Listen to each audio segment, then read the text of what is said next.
Well, sir, the evening meal has been over only a little while as we approach the small house halfway up in the next block now. And here on the front porch, we find Mr. Victor Gook all by himself. Vic is swinging gently in the swing and leafing languidly through the newspaper. And at this moment, the screen door opens. Listen. Oh, out here, are you? You hit the nail right on the head, Dr. Sleech. I'm out here.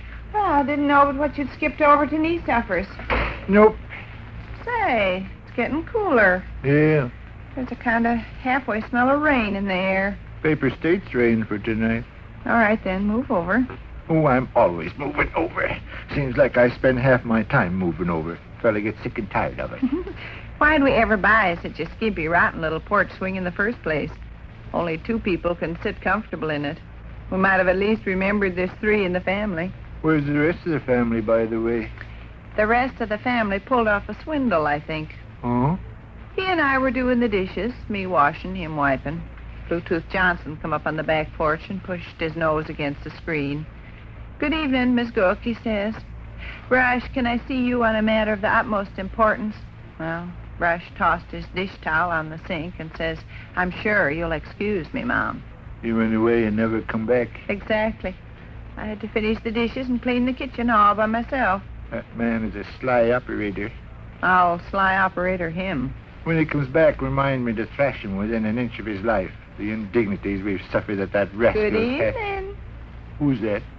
Sitting over on Elder's porch. Yeah, I see the guy, but who is he? Miss Elder's father. He's here on a visit from Dismal Seepage, Ohio. Well, why does he sit that way? His legs hanging over the end of the porch swing. Haven't the slightest notion. Seems to me that... He's an eccentric fella. He was a teacher before he retired. I met him this afternoon. Very pleasant old gentleman. You know what Miss Elders calls him? Ralph? Instead of Papa or Dad or Father, she calls him Professor. "Professor, can't I bring you a cushion to sit on? Professor, there's a plate of salted peanuts in on the buffet." And when she's talking about him, she refers to him as the Professor. The Professor likes his eggs over easy at breakfast. The Professor can't stand to ride the train backwards. Well, what's the idea? Miss Elders is so proud he's a teacher, I guess. Well, I guess it is going to rain. Lightning way over there. Say, speaking of Miss Elders, calling her father. Good evening. You spoke to him once. He attracted my attention. He waved. Boy, getting cooler every minute. Yeah. What'd you start to say? When?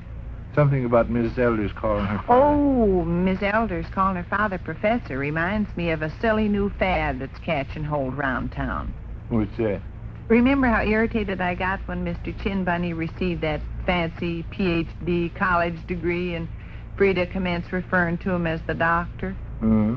Other ladies are starting the stunt. Referring to their husbands as the doctor? No, not the doctor. Their own titles. For instance, Miss Gulliver there on Mulberry Street's begun to call Raymond the superintendent. He's superintendent there in the streetcar barns, you know. And Miss Donahue mentioned the engineer today. I think that's silly, don't you? Yeah. Why, even Ruthie pulled off that. Good evening. What's eating him? You wave again? Yeah. Maybe he's waiting for you to speak. I don't know him. Well, speak anyway. Look how he's grinning and smirking. Go ahead and speak. Evening. Wonder why he sits in the porch swing that funny way, legs dangling over the end. Seems to me a professor that way. Where'd he teach? Country school. Do they call country school teachers professors? I guess so. Oh, I was going to tell you about Listen. Huh? Listen. Ah, that'll cool things off. Oh, the windows. Wide open. Upstairs, pantry, hallway, and all. Hadn't I better go close them? Oh, let's wait till the rain starts and then make a dash. I've always enjoyed doing that, ever since I was little. I figured out once why I enjoy waiting for the rain to start and then running to close the windows. When I was small, I used to be terrible scared of thunder and lightning. Probably because my mother was. It'd come up a storm, and she'd just get panic-stricken and cry and carry on right in front of Bess and I. Of course, that'd make us terrified, too. Well, the 3 of us would be trembling and apprehensive as a horse. Until the rain started, and that changed everything. Seemed like the rain took the curse off the thunder and lightning. Relieved us, don't you know? Instead of being miserable, we were all of a sudden happy. And we'd run to close the windows just laughing away. Funny, huh? I remember one time... There was a dandy flash of lightning. Uh-huh. I like thunder and lightning now. One time when I was about 11 years old. Ah, that'll cool things off. Uh-huh. What'd you start to say? Oh, one time when I was about 11 years old, maybe younger, the family went to visit. Good evening. What's the matter with him? Maybe he's the original absent-minded professor. Maybe he forgets he's already spoken to it. I'm not going to pay any attention next time he beckons and smirks around. Mm-hmm. Getting back to the ladies calling their husbands by their different titles. Ruthie had the nerve to do that downtown in Yamilton's today. Huh? Imagine that. No. We bumped into Miss Hawker in underwear. She was talking about the telegrapher. Her man sends messages back and forth there in the CNA depot, you know. Uh-huh. Well, she was telling us what the telegrapher had said about something. Well, darned if that Ruthie didn't up and sing out a remark about the foreman. Ruthie, you scalawag. The foreman's had to put in considerable overtime lately, she said.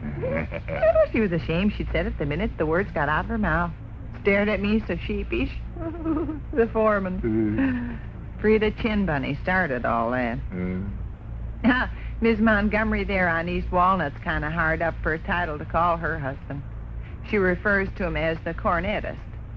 See, he don't work, and she can't hardly call him the loafer, so she calls him the cornetist because he plays in the sewage disposal workers' band. How'd you refer to me? I didn't refer to you at all. I think that's a terrible, idiotic business. The doctor, the foreman, the telegrapher, the cornetist. Would you refer to me as the chief if you referred to me? No. I'm the chief accountant, am I not? Very likely. You won't catch me referring to you as any chief. You could refer to me as the exalted Big Dipper. I bet that'd make your women chums' eyes bugger. Oh, have a fine crack of thunder this time. Listen. Hey. Oh, shoot. I expected it'd be louder than that. Such a bright flash of lightning. Hadn't I better trot in and see about the window? No, let's wait till the rain starts and then dash. You think I'm silly, huh? Yeah. Ruthie certainly felt silly today when she referred to Fred as the foreman. Glanced at me out of the corner of her eye so sheepish. I couldn't help smiling, kind of halfway malicious. Sometimes. Your pal across the street is making motions again. Oh, ish. Nodding and grinning to beat the band. Look the other way. I'd say offhand he was a lame brain. No, he talked very refined and elegant this afternoon. I anticipate a pleasurable sojourn in your fair city, he says. You don't catch lame brains spilling off trash like that. How long is he going to stay? Couple weeks. I'm going to get a little tired of saying good evening if he plants himself out on the front porch every day. Is he still waving? More vigorously than ever before. You better salute him before he breaks his arm. Oh, yes. Good evening. He's satisfied his craving for sociability a minute anyway. He's quit gesticulating and settled down to dangling. Miss Elders was telling me... Oh, now listen. It ought to be a Lulu.